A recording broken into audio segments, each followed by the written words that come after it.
Nous allons maintenant voir comment enregistrer de l'audio dans Soundbooth et comment utiliser les effets.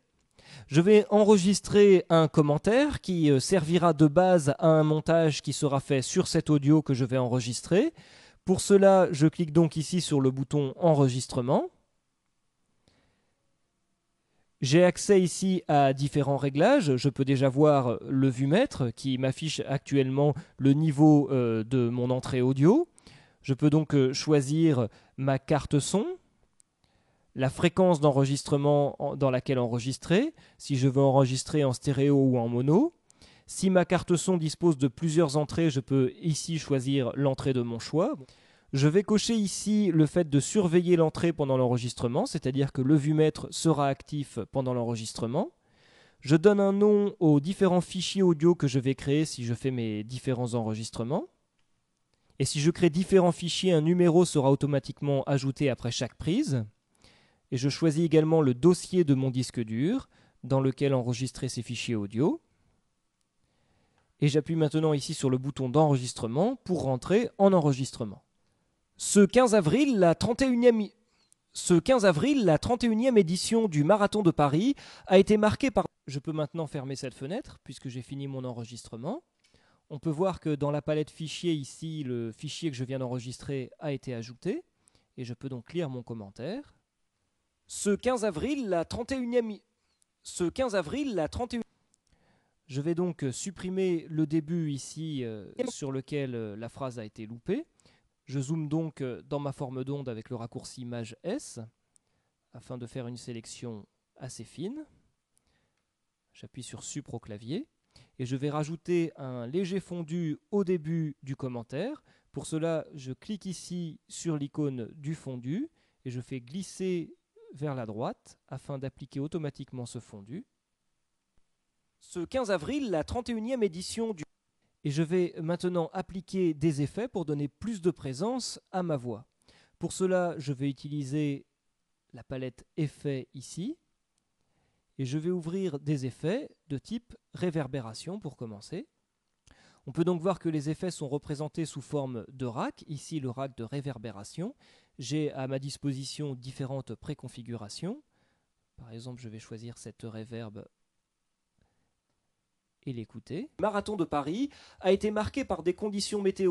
Alors, on peut voir en fait que cet effet n'est pas appliqué directement sur la forme d'onde, il est appliqué en temps réel et peut être changé à tout moment. Il n'a pas d'impact pour le moment sur le fichier audio. L'édition du Marathon de Paris a été marquée. Ça permet donc de faire ces différents réglages sans que ça n'ait d'impact physique sur le fichier audio. Alors ici, je vais supprimer ce rack d'effets que je venais d'appliquer. Et je vais utiliser d'autres types de préconfigurations qui cette fois vont rassembler plusieurs effets à la fois. Par exemple ici, si je regarde les préconfigurations pour la voix, je vais aller choisir un effet vraiment très typé, Old Time Radio. 15 avril, la 31e édition du Marathon de Paris. Et on peut donc voir que cet effet, qui est toujours lu en temps réel sur le fichier audio, est obtenu avec des réglages qui sont faits sur un équaliseur.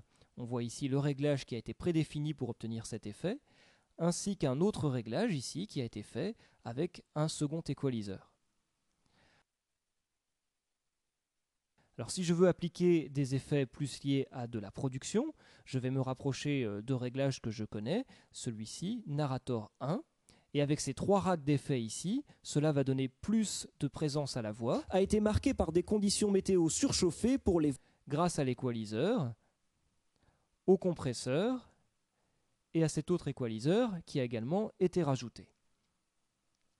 Sans que j'ai donc besoin de connaissances particulières en audio, je peux m'appuyer sur ces différents pré-réglages, que ce soit pour appliquer des effets assez typés à un fichier audio, ou pour avoir des effets de type production, pour donner par exemple plus de présence à une voix, ou avoir des réglages de type mastering sur un mixage final par exemple. Donc maintenant je suis satisfait de ces effets que j'ai appliqués à ce fichier audio, et pour que ces effets soient physiquement appliqués maintenant au fichier audio, il faut que je les applique au fichier.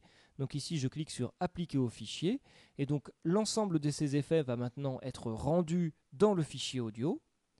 On peut voir maintenant qu'ils disparaissent. On peut voir que la forme d'onde a changé puisque cette présence que rajoutent les effets au fichier a bien été appliquée dans le fichier audio. La 21e édition du Marathon de Paris a été marquée par des conditions météo. Et donc maintenant, les effets ont disparu de la liste puisqu'ils ont été appliqués au fichier. Je vais finaliser ce travail sur le commentaire en utilisant maintenant une tâche, la tâche changer la durée et la hauteur de ton. Je vais travailler pour régler sur cette portion de mon commentaire. Cette tâche nous permet soit de redéfinir la durée de notre fichier, par exemple réadapter l'ensemble de notre commentaire à une autre durée, le faire passer par exemple de 33 secondes à 30 secondes si on a dans notre montage un impératif de 30 secondes à respecter, et ça nous permettrait avec ce réglage de respecter la hauteur de la voix qu'il y a initialement, bien qu'on aurait changé la durée. Mais ici ce que je veux c'est uniquement rendre ma voix plus grave, alors je vais uniquement utiliser le paramètre transposition. Si j'utilise une valeur très forte comme ici, -4 demi-ton, on peut se rendre compte que ça va être relativement caricatural. A été marqué par des conditions. Pour autant, si j'utilise donc des valeurs beaucoup plus raisonnables, comme -1 ton, je vais être ici avec un résultat plus grave. A été marqué par des conditions. Alors je n'applique pas cette tâche pour l'instant puisque je désire l'appliquer à l'ensemble du fichier. Donc je sélectionne l'ensemble du fichier audio par CTRL A. J'ai bien -1 ton qui va être appliqué en transposition.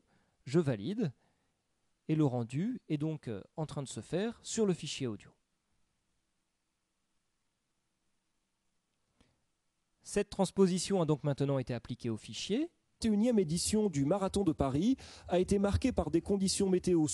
Et pour finaliser, j'affiche donc l'ensemble de mon fichier et ici je vais normaliser avec ce bouton augmentation du son afin de demander à Soundboost de me calculer automatiquement les meilleurs niveaux audio nécessaires sur les différentes portions de ce fichier audio. Chauffé pour les 28 261 concurrents. 25 degrés relevés au premier kilomètre, puis rapidement de 28 à 30 degrés sur le bitume parisien. Je sauvegarde le fichier et je pourrai donc maintenant l'importer dans Premiere Pro pour mon montage.